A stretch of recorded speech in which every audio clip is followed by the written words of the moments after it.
Nah, apabila kita beribadah, beramal dengan tujuan bahwa agar dipuji, agar dihormati, agar dibalas perbuatan baik kita oleh manusia, itu sudah tidak ikhlas. Artinya amal itu sudah ditolak oleh Allah Subhanahu wa ta'ala. Karena di antara syarat kabul amal itu adalah al-ikhlas. Ibnu Abbas radhiyallahu anhu berkata, tidak menerima Allah sembahyang seorang hamba sedangkan di dalam perutnya, dalam rongganya ada sesuatu daripada barang yang haram. Di dalam hadis disebutkan lagi bahwa satu suap makanan yang haram itu mengakibatkan 40 hari ibadah kita ditolak oleh Allah. Nah, demikian sulitnya kita memenuhi syarat-syarat itu. Bismillahirrahmanirrahim. Alhamdulillah, puji dan syukur kehadirat Allah Subhanahu wa ta'ala. Salawat dan salam keharibaan junjungan kita Nabi besar Muhammad sallallahu alaihi wasallam dan seluruh keluarga, sahabat dan zuriat beliau sampai hari akhir nanti. Para muhibbin rahimakumullah. Qala al-Imam Ahmad ibnu Athaillah as-Sakandari rahimahullah wa nafa'ana bi'ulumihi wa asrari. Jikalau tidak anugerah Allah atas orang yang beramal, yang beribadah, jikalau tidak ada anugerah Allah atas orang yang beramal itu, tidak adalah amalnya itu bisa diterima oleh Allah Subhanahu wa ta'ala. Karena amal ibadah yang bisa diterima itu ialah amal ibadah yang sempurna padanya syarat-syarat untuk diterima. Sedangkan syarat-syarat diterima amal itu banyak. Zahiratu wa batinah, ada syarat kabul yang zahir, ada syarat kabul yang batin. Nah, para muhibbin rahimakumullah. Jadi amal yang kita lakukan, sembahyang contohnya, itu memerlukan anugerah Allah agar bisa diterima. Karena sulit kita bisa menyempurnakan syarat-syarat diterima amal itu. Jadi yang kita harapkan bahwa Allah Subhanahu wa ta'ala tidak terlalu teliti meneliti amal-amal kita agar bisa diterima. Karena kalau Allah itu teliti amal yang kita lakukan, maka amal kita ini sulit untuk bisa diterima karena banyaknya syarat-syarat yang kita sulit untuk memenuhinya. Nah, para muhibbin rahimakumullah, jadi sangat diperlukan anugerah Allah, sangat diperlukan kemaafan Allah, sangat diperlukan kemurahan Allah agar amal kita ini bisa diterima di sisinya. Syarat-syarat diterimanya sebuah ibadah ada yang zahir yang mesti kita penuhi, ada yang batin mesti kita penuhi. Az-zahirah yang zahir contohnya bahwa makanannya, minumannya, pakaiannya, tempatnya itu halal. Ini yang zahir. Tenaga yang kita dapatkan dari suatu makanan minuman itu mesti makanan minuman yang halal. Pakaian yang kita pakai mesti pakaian yang halal. Tempat yang kita tempati untuk beribadah itu mesti tempatnya halal. Ini syarat untuk diterimanya sebuah amal ibadah. Di dalam sebuah hadis disebutkan bahwasanya Allah Subhanahu wa ta'ala ada mempunyai malaikat yang tempatnya di Baitul Maqdis. Malaikat itu berseru setiap malam. Ujar malaikat itu, barang siapa yang memakan yang haram, tidak diterima baginya ibadah sunat maupun ibadah fardunya. Nah, ini syarat yang zahir. Mesti makanan kita ini halal, minuman kita ini halal. Nah, itu pun kita sudah sulit untuk memastikan bahwa yang kita makan ini halal. Cuma kita hanya berharap, yang didahului dengan kehati-hatian, berharap agar Allah Subhanahu wa Ta'ala bisa memaafkan kalau di luar kemampuan kita, di luar pengetahuan kita bahwa yang kita makan itu adalah makanan yang haram. Kita berharap kepada Allah agar makanan-makanan yang tidak sepengetahuan kita, makanan itu haram, bahwa itu bisa ditutupi, dilindungi, dimaafkan oleh Allah, sehingga amal kita ini bisa memenuhi satu syarat dari sekian syarat untuk diterima itu. Ibnu Abbas radhiyallahu anhu berkata, tidak menerima Allah sembahyang seorang hamba sedangkan di dalam perutnya, dalam rongganya ada sesuatu daripada barang yang haram. Di dalam hadis disebutkan lagi bahwa satu suap makanan yang haram itu mengakibatkan 40 hari ibadah kita ditolak oleh Allah. Nah, demikian sulitnya kita memenuhi syarat-syarat itu. Wa qala aidan, di dalam hadis pula disebutkan, barang siapa yang membeli pakaian 10 dirham harganya umpamanya, dalam harga 10 dirham itu ada 1 dirham yang haram, Allah tidak menerima sembahyangnya selama atasnya daripada pakaian tadi sesuatu yang haram. Jadi ini yang zahir,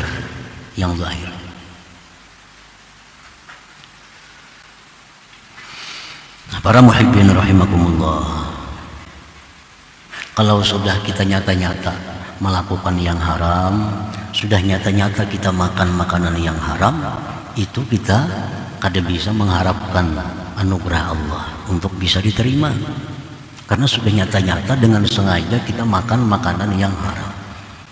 Yang berharap dapat anugerah Allah ini orang yang sudah hati-hati, orang yang sudah berhati-hati.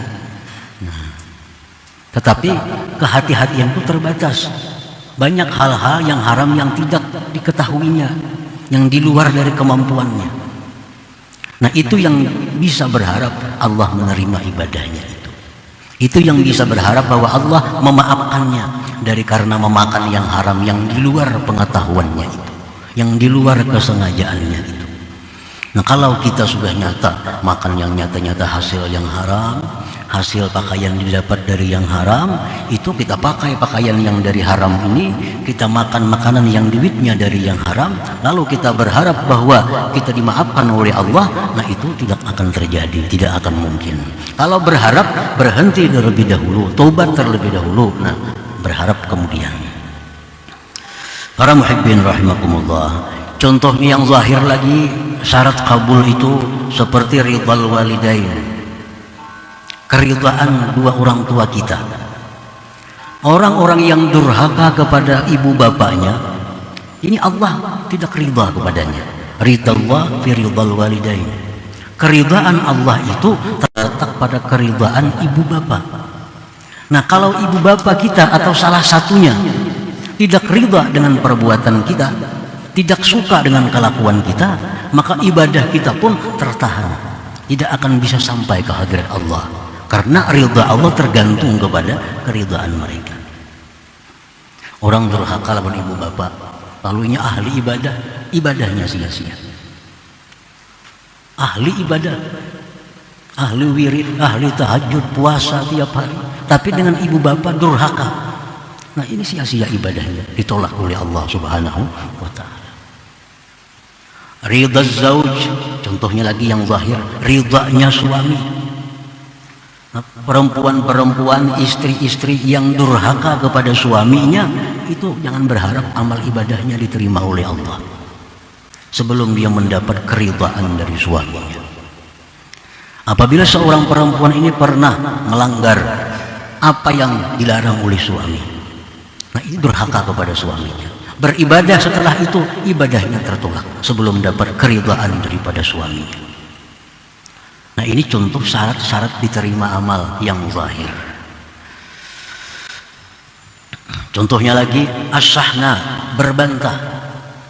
Orang yang berbantah lebih dari 3 hari, nah itu pun amal ibadahnya tertahan, tidak akan bisa sampai ke hadirat Allah kalau belum beres, kalau belum islah perbantahan itu. Jadi sangat banyak syarat-syarat untuk diterimanya sebuah amal itu di sisi Allah Subhanahu wa ta'ala. Para muhibbin rahimakumullah. Wa ammal batinah, adapun syarat-syarat yang batin untuk diterimanya sebuah amal, minha setengahnya al-ikhlas. Ikhlas. Bi ayya'mala lillah, dengan dia beramal itu karena Allah. Nah, dia beramal itu karena Allah. Baik karena Allah itu menjunjung perintah Allah, atau mendekatkan diri kepada Allah, atau mendapatkan keridhaan Allah, itu termasuk karena Allah. Atau takut terhadap Allah, atau mengharapkan kasih sayang Allah, itu termasuk ikhlas. Dia beribadah karena diperintah Allah, ikhlas. Dia beribadah karena mendekatkan diri kepada Allah, ikhlas. Dia beribadah untuk keridhaan Allah, ikhlas. Dia beribadah agar dijauhkan dari azab Allah, termasuk ikhlas walaupun kedudukannya rendah. Dia beribadah agar diberi rahmat oleh Allah, ikhlas. Pokoknya ikhlas itu artinya ayya'mala lillah, bahwa dia beramal itu lillah. Tidak ada tujuan beramal itu mencari simpati manusia, tujuan pujian manusia. Tidak ada beramal itu mencari pujian manusia, mencari kehormatan, keagungan di sisi manusia, dan balasan manusia. Nah, apabila kita beribadah, beramal dengan tujuan bahwa agar dipuji, agar dihormati, agar dibalas perbuatan baik kita oleh manusia, itu sudah tidak ikhlas. Artinya amal itu sudah ditolak oleh Allah Subhanahu wa ta'ala. Karena di antara syarat kabul amal itu adalah al-ikhlas. Allah Ta'ala berfirman, barang siapa yang hendak, siapa yang ingin mengharapkan berjumpa Allah, maka beramallah amal saleh, dan jangan menyekutukan dengan ibadah itu seseorang jua pun. Jadi kalau beribadah kepada Allah itu tidak bisa niat bercabang. Misalnya beribadah karena Allah dan agar dipuji oleh orang. Nah, itu ngarannya menyekutukan. Dia beribadah karena Allah agar dimuliakan manusia. Rasulullah SAW bersabda, Allah Subhanahu wa ta'ala berfirman, man amila amalan asyraka ma'i fihi ghairi fahuwa lilladzi asyrak wa ana minhu bari. Siapa yang beramal satu amalan, dia sekutukan besertaku pada amalan itu selain aku. Ya tadi, beramal karena Allah sekaligus karena untuk dipuji, untuk dihargai.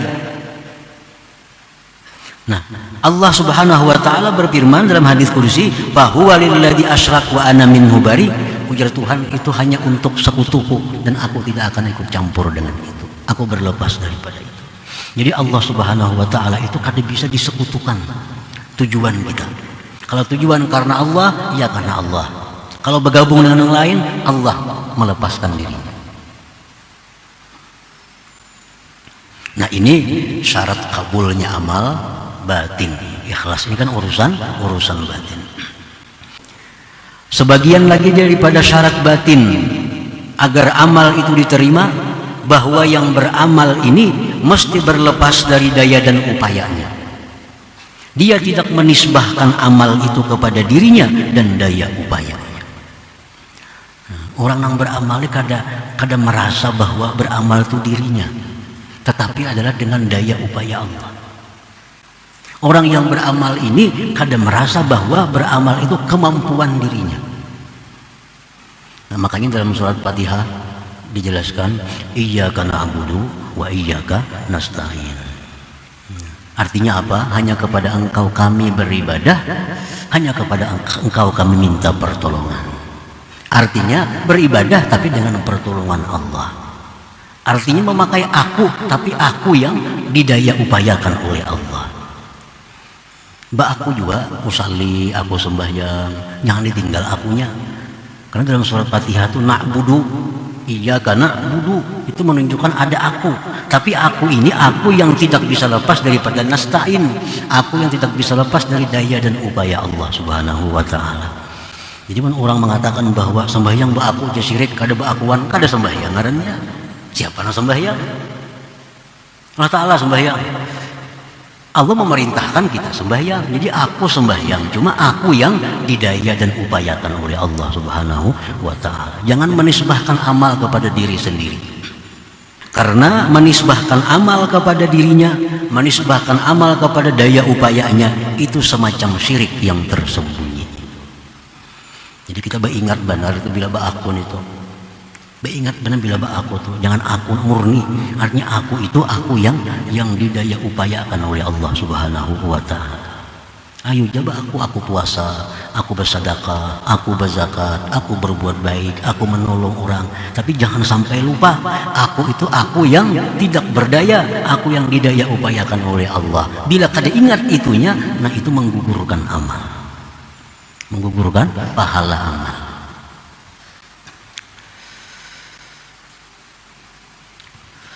Wa minha, dan setengahnya lagi syarat diterima amal itu an la yudilla bi amalih, bahwa dia tidak idlal dengan amalnya. Fala yara bi amalihi 'ala Allah haqqan wa idlala, dia tidak melihat dengan amalnya itu atas Allah suatu hak dan suatu jasa. Ini orang beramal lawan beramal ibadah. Setelah dia beramal ibadah, lalu dia merasa ada hak di sisi Allah. Ada hak, ada jasa di sisi Allah karena dia beribadah itu. Nah ini namanya idlal. Nah, membuktikan bahwa dia beribadah itu merasa ada jasa terhadap Allah. Dia merasa aneh kalau dirinya sengsara. Dia merasa aneh kalau dirinya susah. Sedangkan orang-orang ahli maksiat hidupnya makmur. Kenapa lah orang sebelah itu sembahyang kada pindah makmur? Seorangnya tahajud ya, kenapa pindah susah benar hidup. Nah ini idlal. Ini merasa bahwa dengan ibadah itu ada semacam jasa, semacam hak di sisi Allah. Nah bila demikian, ini menggugurkan amal. Artinya amal yang kita lakukan dengan idlal itu tidak diterima oleh Allah Subhanahu wa taala. Asa merasakan keanehan. Kenapa seorang yang ahli ibadah, ahli menuntut ilmu, seorang yang ahli salawat, kenapa hidup ini susah? Kenapa hidup macam-macam musibah datang? Sedangkan orang yang fasik, yang zalim, kenapa mereka makmur? Nah, merasa heran demikian. Itu akibat apa? Akibat ibadahnya disertai dengan idlal. Wa fil hadis disebutkan inna salatal mudil la turfa fawqa ra'si. Sembahyang orang yang ada idlalnya itu tidak diangkat melebihi kepalanya. Artinya kada akan sampai ke hadirat Allah Subhanahu wa taala. Wa minha, setengahnya lagi syarat-syarat amal yang diterima itu an la yamunna bi amali in kana sadaqah bi ayyasta'zimah, bahwa dia tidak merasa ada berjasa dengan seseorang dengan perbuatan baiknya kepada seseorang itu. Kita misal mau ongkosi orang sekolah, akhirnya dia jadi insinyur, akhirnya dia sampai kepada S3 umpamanya. Lalu kita mau ongkosinya ada rasa berjasa. Nah ini menyebabkan kehilangan pahala ibadah itu. Kan banyak kita merasa berjasa tuh. Ini orang ini diungkusi mulai SD sampai SMP, SMA, sampai kuliah jadi sarjana. Sekali jadi sarjana kada hira-hiran lagi lawan seorang nih. Kada hira-hiran lagi. Di hati ada kesal, menyesal mau ungkusin itu dulu. Apalagi dipandir, itu wah ini dulu ku ungkusi itu. Nah ini man. Bila ada itu, sedekah yang berpuluh-puluh tahun itu menjadi hangus, hilang. Allah Subhanahu wa taala berfirman, la tubtilu sadaqatikum bil manni wal adha. Jangan kamu batalkan, kamu hilangkan, gugurkan pahala sedekah kamu dengan man, dengan perasaan berjasa. Nah, para muhibbin rahimakumullah. Nah, ini kita mengetahui syarat-syarat diterima amal ini sangat berat. Syarat-syarat diterima amal ini begitu susah. Jadi kita mengharapkan kepada Allah agar diberi anugerah, agar diberi kemaafan, agar diberi tutupan dari keaiban-keaiban itu, sehingga amal kita bisa diterima oleh Allah Subhanahu wa Ta'ala. Kalau ada anugerahnya, kita akan sulit memenuhi sekian banyak syarat untuk diterima amal itu. Nah, para muhibbin rahimakumullah, untuk bisa beramal itu sudah sulit. Itu perlu taufik dari Allah. Kita bisa beramal. Nah, untuk diterima amal lebih sulit lagi. Lebih sulit lagi. Sembahyang agar bisa sah. Sembahyang nih agar bisa sah. Itu sudah sulit. Kita harus melaksanakan rukun-rukunnya, menghindari pembatalnya dan sebagainya. Nah, supaya sah sembahyang kita itu sudah sulit. Nah, supaya diterima sembahyang lebih sulit lagi. Nah, jadi kita walaupun kita rajin beribadah, walaupun kita rajin sembahyang, maka tambah banyak lagi harap kita kepada Allah agar amal yang demikian penuh kekurangan ini bisa diterima oleh Allah Subhanahu wa Ta'ala. Para muhibbin rahimakumullah, Yahya bin Mu'adz, salah seorang imam sufi, berkata, manusia itu terdiri dari tubuh yang banyak aibnya. Dan manusia itu ada mempunyai hati yang banyak aibnya. Kan hati kita ini banyak aibnya juga. Tubuh sudah banyak kelemahannya, hati sudah banyak aibnya. Apakah mungkin dari tubuh yang aib, dari hati yang aib, keluar perbuatan yang bersih? Maulah. Awaknya sudah rigat, hatinya rigat, keluar perbuatan yang bersih. Nah, itu kada mau. Nah, kecuali ujar sidin dengan anugerah Allah, dengan kemaafan Allah. Nah, para muhibbin rahimakumullah, jadi makin banyak amal, makin banyak harap kita terhadap kemaafan Allah, agar bisa amal ibadah itu diterima oleh Allah Subhanahu wa Ta'ala. Karena ada syarat-syarat zahir yang kita penuhi, syarat-syarat batin yang kita penuhi. Sesudah kita berusaha semaksimal mungkin, nah disitulah kita berharap kepada Allah Subhanahu wa Ta'ala.